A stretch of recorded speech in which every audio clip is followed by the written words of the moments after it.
In 3 days, President Trump is going to deliver his third State of the Union address before both chambers of Congress. This address, however, unlike the first two, is happening in the middle of an impeachment trial. And if it seems like history is repeating itself, it is. Because 2 decades ago, then President Clinton delivered an address in the middle of his impeachment trial where his theme was bipartisanship and civility. I doubt that's going to be the theme this time around. President Trump, meantime, hinted at a theme for his speech when his re-election campaign sent out this fundraising email that read, "This address will be unlike any other. Your president is in the middle of an all-out impeachment war," in capital letters, "and the left is doing everything they can do and take me down."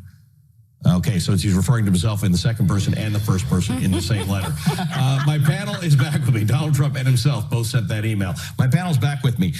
Your best guess about what this impeachment... what the impeachment speech, it's not actually an impeachment speech, it's happening in Congress, but it's a State of the Union, is going to sound like or feel like. Well, I mean, if he's smart. Now, that's a big if. I mean, what he ought to be doing is the same thing that Bill Clinton did, which is really to talk policy, to talk objectives, to talk accomplishments.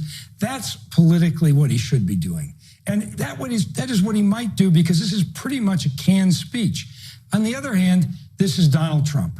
And so would it surprise me if he suddenly got off on a riff on impeachment and about the witch hunt and about all of his other crazy responses? No. But that's not what he should do. He should just keep a low profile. This is the day before the Senate is going to be voting on whether or not he's removed from office. Danielle, I sometimes think to myself, in an era of identity politics, Donald Trump has mastered identity politics. Right, he is crafted an identity about the aggrieved man.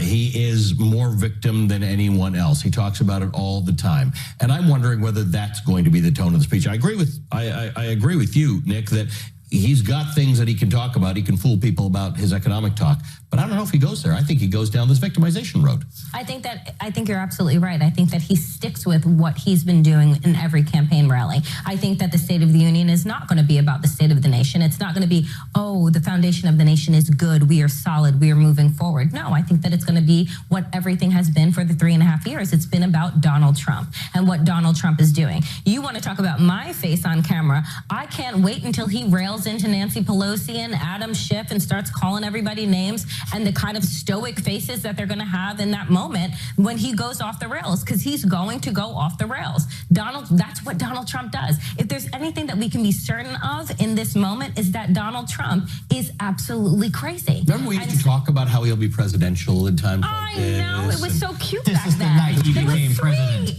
That was a sweet idea that we had, but it's never going to happen. Donald Trump is never going to be presidential. And so I think that everybody needs to get their popcorn, they need to get their wine, and we need to just sit and watch what he's going to do, because he's going to go into how the Democrats are horrible, that they're enemies of the state. He's going to rail against the press. He's going to rail against anybody that has ever stood up to him is going to be an enemy. He may call out specific networks, specific people. That's who Donald Trump is. He's a petty, small man, and we're going to watch it full steam. No kidding. On that night. I remember the big speeches that President Trump has done. I remember being sort of shocked as we were sitting on this very set, Brian Williams and I, when he pulled out of the Paris Accord, when he went to NATO. There is a darkness where there could be light, but he tends to choose the darkness where he can. So he's in one of his darkest moments here. The vote will not have taken place. He will not go there and be able to wear the banner of acquittal, or what he will call exoneration,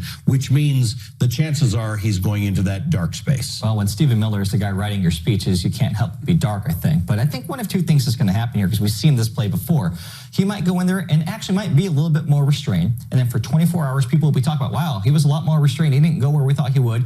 And then the next day he'll have a rally and say everything he wanted to say. Right. And will wash away the State of the Union. Or in the middle of his speech, which will start out being presidential, he'll talk about the economy. He'll talk about jobs and the stock market being an all-time high. And at some point he will make eye contact with Adam Schiff, with Jerry Nadler, and he will not be able to resist the temptation to say something and to start riffing. And once that happens, I mean, we know about the president, he's all about free association, just whatever's on his mind, whether it's about flushing toilets or sinks light bulbs, whatever it might be. When it enters in there, he just kind of goes with it. And I think that's what we're going to see on Tuesday night. The choice of the House managers was interesting. They don't look like Donald Trump's team. And some of that's got to get under Donald Trump's skin because he thinks he's under attack by everybody. And what Nancy Pelosi did is sort of gathered a crowd of everybody, all highly qualified to be House managers, but a crowd of everybody who got up there and was able to tell the nation what they thought and lay out an argument about Donald Trump. I think there's something to that he's going to see all of them. Every one of those House managers is going to be in his line of sight.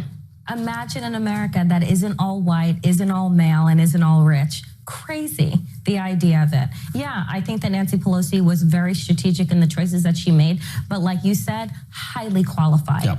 People who are embedded in the law, whether they are law enforcement, former judges, these are people that know exactly what it is that they're doing. And I think that what makes Donald Trump so terrified are people who don't look like him, who are not going to put up with the garbage that Donald Trump has been spewing, who are going to just say, be around him and be yes men, because that's who he's surrounded himself with. Replicas of himself that are too afraid to call him out on anything that he's done and just been like, yeah, boss, perfect call. It was great.